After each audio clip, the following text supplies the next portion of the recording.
제3절 정치, 경제 및 사상의 성숙기. 1789년 불란스 혁명이 있은 후로부터 1918년 제1차 세계대전이 끝날 때까지의 130년 기간을 말합니다. 가인, 아벨 두 형의 인생관은 각자의 방향대로 성숙하게 되었습니다.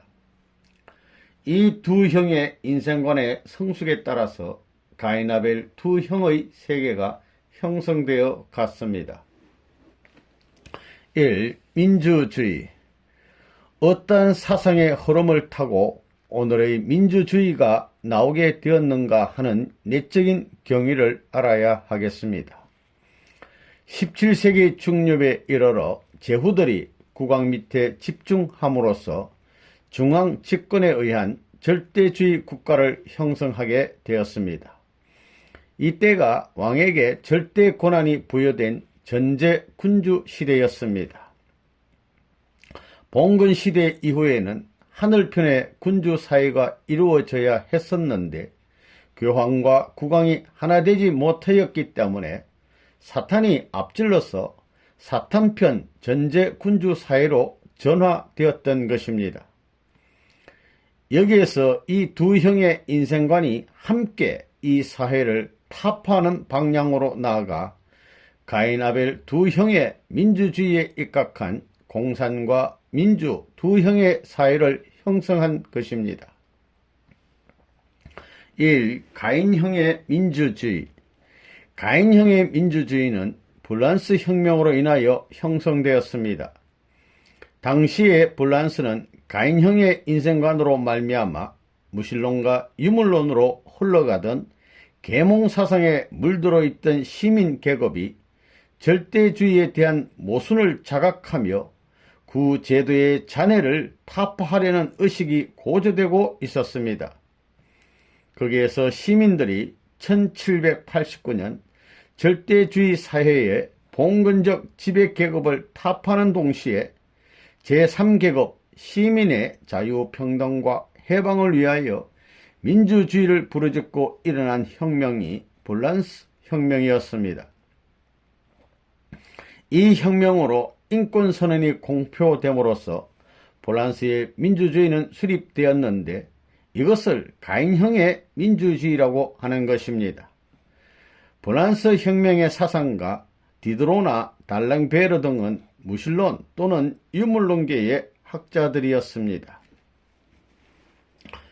가인형의 민주주의. 이와 같이 가인형의 인생관은 계몽사상을 세워 불란스 혁명을 일으킴으로써 가인형의 민주주의를 형성하였습니다. 이것은 신세계로 돌아가려는 인간 본성의 내적인 추구의 길을 완전히 막고 외적으로만 더욱 발전하여 독일에서의 마르크스주의와 러시아에서의 레닌주의로 체계화됨으로써 마침내 공산주의 세계를 형성하기에 이르렀던 것입니다. 이 아벨형의 민주주의. 영국이나 미국에서 실현된 민주주의는 불란스 혁명으로 인하여 실현된 민주주의와 발단부터가 다릅니다. 이것은 아벨형 인생관의 결실체인 열광적인 기독교 신도들이 신교의 자유를 찾기 위하여 절대주의와 싸워 승리함으로써 실현한 아벨형의 민주주의였습니다. 영국에 있어서의 혁명은 외적으로는 시민 계급이 정치적인 자유와 해방을 얻으려고 한데도 그 원인이 있었지만 보다 주요한 원인은 내적인 신교의 자유와 해방을 얻으려는 데 있었던 것입니다. 미국.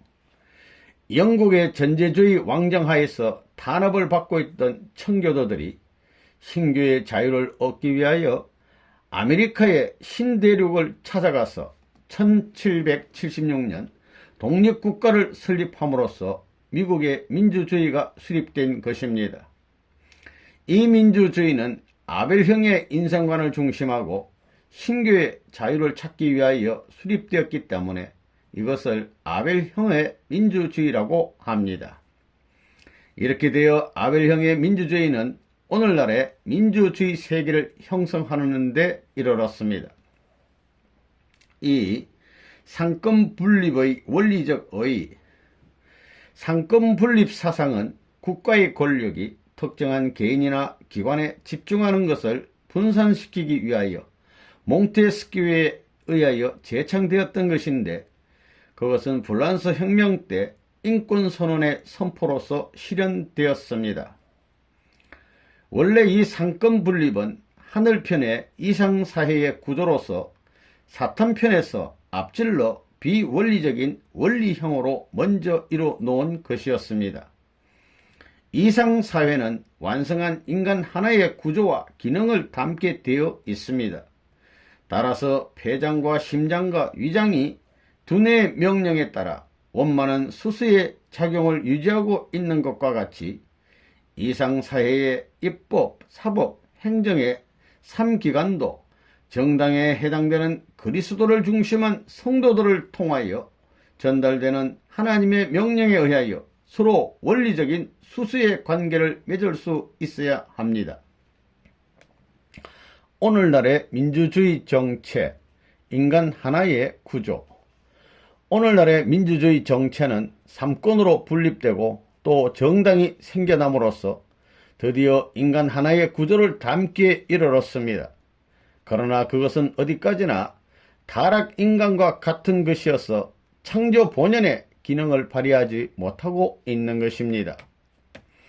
정당이 하나님의 뜻을 모르고 있으므로 그것은 두뇌의 명령을 전달할 수 없게 된 척수와 그를 중심한 말초신경과 같은 것이라 하겠습니다. 즉 헌법이 하나님의 말씀으로 되어 있지 않기 때문에 입법, 사법, 행정의 세 기관은 마치 신경계통이 끊어져 두뇌로부터 오는 명령에 감응할 수 없게 된 삼장기와 같이 질서와 조화를 잃어버리고 항상 대립하고 충돌할 수밖에 없는 것입니다. 재림 이상의 목적. 그러므로 재림 이상의 목적은 예수님이 오셔서 타락인간 하나의 구조를 담고 있는 현재의 정치체제에 완전한 중추신경을 이어줌으로써 하나님의 뜻을 중심한 그 본연의 기능을 완전히 발휘하도록 하려는 데 있는 것입니다. 3. 산업혁명의 의의. 하나님의 창조 이상은 단지 죄 없는 사회를 이루는 것만으로는 이루어지지 않습니다. 인간이 만물을 주관하라 하신 하나님의 축복의 말씀대로 과학을 발달시킴으로써 행복한 사회 환경까지 이루어 놓아야 하는 것입니다. 역사의 종말에는 영적인 무지를 완전히 제거할 수 있는 말씀, 종교가 나와야 하고 육적인 무지를 완전히 제거할 수 있도록 과학이 발달되어 이상사회를 이룰 수 있는 전 단계의 과학사회를 건설해야 되는 것입니다. 이러한 하나님의 섭리로 보아 영국의 산업혁명은 이상사회의 생활 환경을 복귀하기 위한 섭리에서 일어났던 것입니다. 이상사회의 경제구조. 이상사회의 경제구조도 완성된 인체 구조와 같아야 하므로 생산과 분배와 소비는 인체에 있어서의 위장과 심장과 폐장과 같이 유기적인 수수의 관계를 가져야 합니다. 그러므로 필요하고도 충분한 생산과 공평하고도 가부족 없는 분배와 전체적인 목적을 위한 합리적인 소비를 할 수 있어야 됩니다. 그런데 산업혁명에 의한 다량 생산은 영국으로 하여금 상품 시장과 원료 공급지로서의 광대한 식민지를 급속도로 개척해 하였습니다. 그리하여 산업혁명은 이상사회를 위한 외적인 환경 복귀뿐만 아니라 복음 전파를 위한 광범한 판도를 조성함으로써 내적인 복귀 승리의 사명도 하게 하였던 것입니다. 4. 열국의 강화와 식민지 분할. 문의 부흥 이후 가인 아벨의 두 형으로 갈라져 성숙하여 온 인생과는 각각 두 형의 정치혁명을 일으키어 두 형의 민주주의를 수립하였습니다. 이들은 다 영국의 산업혁명의 영향을 받으면서 급속도로 강화되어 민주화, 공산 두 계열의 세계를 형성해 가게 되었던 것입니다. 즉 산업혁명에 뒤이어 비약적인 과학의 발달에 따라 일어난 공업의 발달은 생산과잉의 경제사회를 초래하였습니다. 그리고 과잉한 생산품의 판로와 공업 원료의 획득을 위한 신지역 개척을 유하게 되어 급기야 세계 열강은 식민지 쟁탈전을 계속하면서 급속도로 강화되어 갔습니다. 이와 같이 가인아벨 두 형의 인생관의 흐름과 경제 발전은 정치적으로 이 세계를 민주와 공산의 두 세계로 분립해 하였습니다. 5. 문의 부흥에 따르는 종교, 정치 및 산업혁명. 가인형인 헬라 사상의 반중세적 복고 운동은 인본주의를 낳아 문의 부흥을 일으켰습니다. 이것이 더 사탄편으로 발전하여 제2의 문의 부흥 사조라고 볼 수 있는 계몽 사상을 낳게 되었습니다. 이 계몽 사상이 더욱 사탄편으로 성숙하여 제3의 문의 부흥 사조라고 볼 수 있는 유물사관을 낳아 공산주의 사상을 성숙게 하였던 것입니다.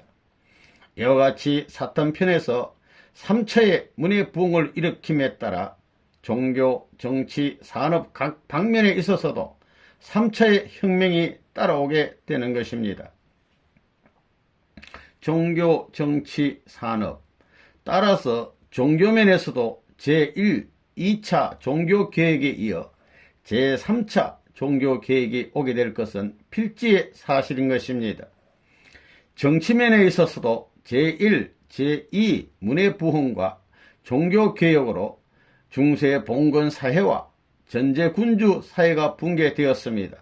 이제는 제3차 문해부흥에 의해 성립된 공산주의가 제3차 종교개혁에 의해 붕괴되고 하나님을 중심한 하나의 지상천국으로 통일될 것입니다.